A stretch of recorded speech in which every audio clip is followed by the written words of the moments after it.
Hey guys, today I'll show you the unboxing of the Xiaomi 11 Lite NE 5G. On the front, you can see the phone's name.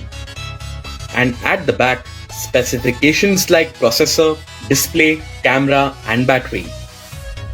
So let's open the box. First, you can see this black lid. Inside it, we have a SIM ejector tool. Here is a USB Type-C to 3.5mm jack headphone adapter.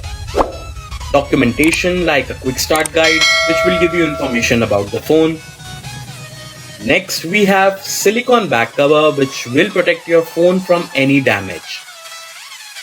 Here we have Xiaomi 11 Lite NE 5G, comes with a punch hole display. The phone has a 64 megapixel AI triple camera setup at the back with Xiaomi branding at the bottom left. The phone looks stunning. Next is a USB Type-C cable for charging the phone and transferring the data.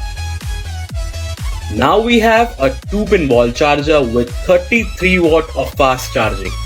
So guys, that's all you get inside the Xiaomi 11 Lite NE 5G box. Thank you so much for watching this video.